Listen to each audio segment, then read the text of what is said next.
भैया भैया मजा आ चुकी है। सोनी और जी का मर्जर अब फाइनली हो चुका है। तुम ऑलमोस्ट वर्क 100% डन समझो। जब 2021 में ये मर्जर अनाउंस हुआ था, मैं तब से इस टॉपिक को कवर कर रहा हूँ। मुझे अभी भी याद है, मैं तब अपनी अकाउंट्स की एकेडमी में था एंड जी के जो शेयर्स थे वो स्काई रॉकेट कर गए थे। लेकिन स्टार्टिंग में कोई प्रॉब्लम हो गई थी क्योंकि ये मर्जर की डिटेल्स पहले लीक ही हो गई थी, अनाउंस करने से पहले लीक। और ये काइंड ऑफ इलीगल होता है स्टॉक मार्केट में, क्योंकि फिर जिनको पता होता है कि मर्जर होने वाला है वो पहले से जी के शेयर्स खरीद के रख लेता है और फिर वो स्काई रॉकेट हो जाते हैं। तो ऐसे अलाउ नहीं होता। मैं तुम्हें कहाँ अकाउंट्स के पाठ पढ़ा रहा हूँ, लेकिन अब तुम मोटा मोटा समझो हुआ गया। अब देखो, कोई सी भी कंपनी से अपनी मर्जी से उठ के एक दूसरे के साथ मर्ज नहीं हो सकती। काफी सारे रेगुलेशंस फॉलो करने पड़ते हैं, गवर्नमेंट से परमिशन लेनी पड़ती है। लेकिन यहीं पे भारतीय सरकार ने बहुत ही जेन्युइन कंसर्न्स अरेज किए थे इससे रिलेटेड कि ये मर्जर होने कैसे वाला है। और अगर मेरी रीसेंट मर्जर पे वीडियो देखी है तो आपको पता होगा जी पे इल्जाम है, मतलब जी पे नहीं पर जी के जो मैनेजर्स हैं उन पे इल्जाम है कि इन्होंने घपले किए हैं, मतलब कंपनी का पैसा चुराया, जिससे सोनी डर गया था। सोनी डील को कैंसिल करने वाला था और गवर्नमेंट भी परमिशंस देने को राजी नहीं थी। लेकिन यहाँ पे जी ने काफी बड़े चेंजेस किए हैं। एक तो अपने सभी मैनेजर्स को बोला धत तुम्हारी माँ की। लेकिन अब देखो, सोनी इस मर्जर के लिए काफी ज्यादा एक्साइटेड हो चुका है, क्योंकि उन्होंने मई में ही स्थिर कर दिया था कि इंडिया उनके लिए बहुत ही ज्यादा इंपॉर्टेंट मार्केट है और मर्जर जैसे ही अप्रूव होगा हम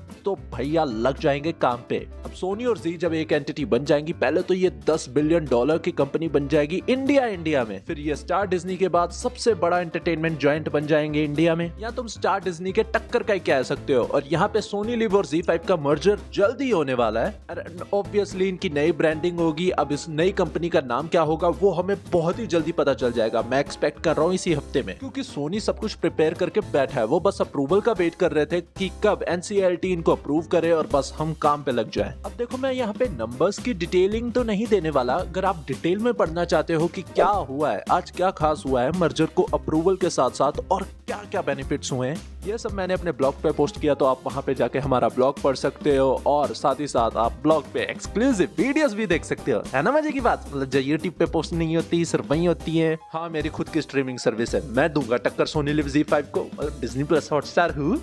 अब मैं यहाँ पे मोटा मोटा बता दूं, इस नई कंपनी में शेयर्स भले ही जी के होंगे, लेकिन सारा का सारा पैसा सोनी लेके आएगा।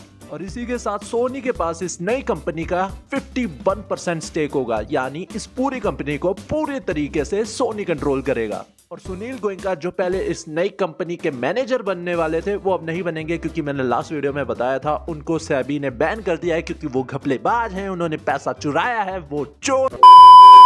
सॉरी, थोड़ा भाव में इधर उधर निकल गया था। पर मेन बात यह है कि मर्जर कंप्लीट हुआ। जब नई डिटेल्स आएंगी मैं वीडियो बना दूंगा। तब तक के लिए चैनल को सब्सक्राइब कर ले। इंस्टाग्राम पे हॉलीवुड ब्लॉगबस्टर इंडिया को